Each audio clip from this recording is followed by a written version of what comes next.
Hey, Eric Basket here. Just wanted to talk to you really quick about a blog post that I read on Foreclosure Radar by one of the founders, Sean O'Toole.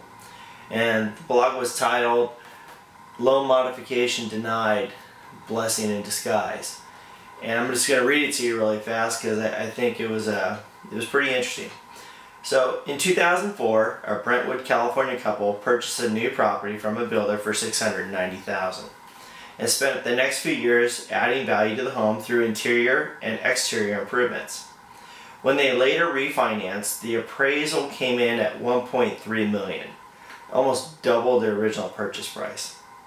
Fast forward a few years, the adjustable interest rate on that refinance kicked in and life intervened in other ways as the couple decided to separate.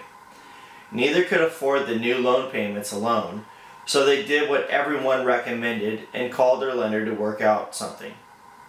This led to 18 months of negotiations with the servicer, Bank of America, for a loan modification. They followed up monthly and were assured by the servicer that the process was moving forward, even though foreclosure notices were filed and the foreclosure sale was set and then postponed multiple occasions.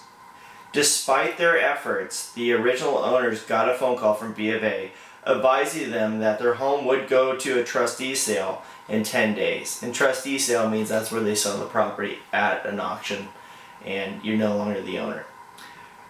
The surprised owners asked why, especially given the recent announcement that B of A would soon be offering principal balance reductions.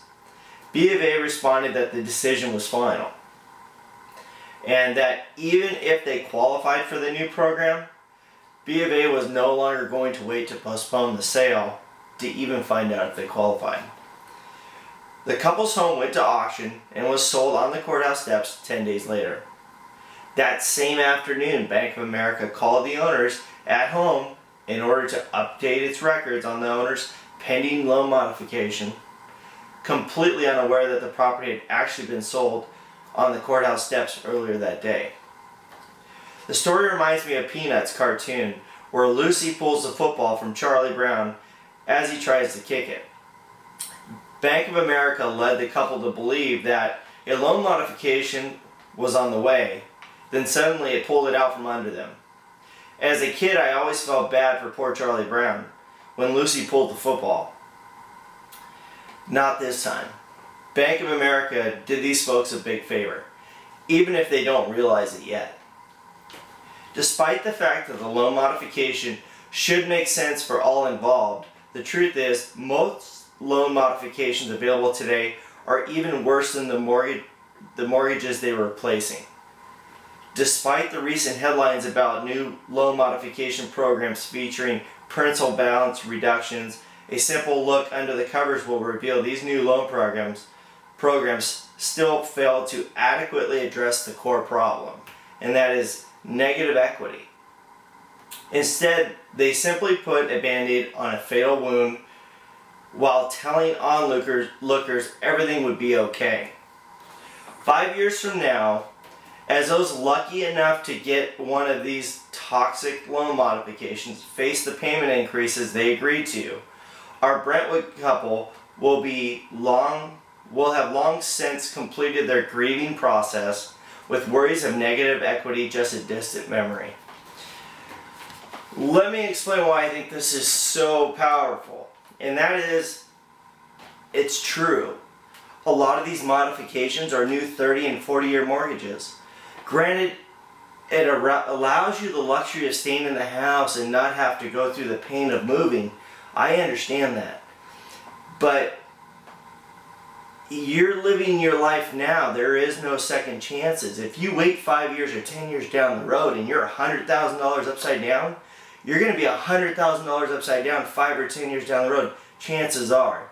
Now, granted, that's not for everyone, but for most of us, that's the situation. So, I like the way that he explained this, because this couple, in 5 years down the road, maybe remarried to new people, will want to buy a new house. And guess what? They're going to be able to. They're going to be free from this debt.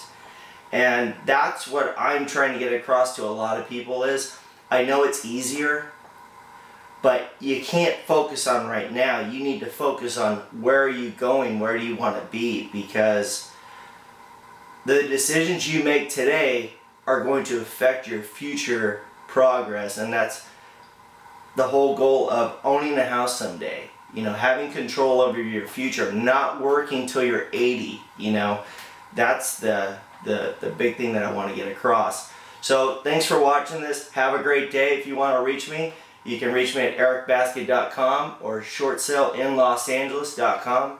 Have a great day.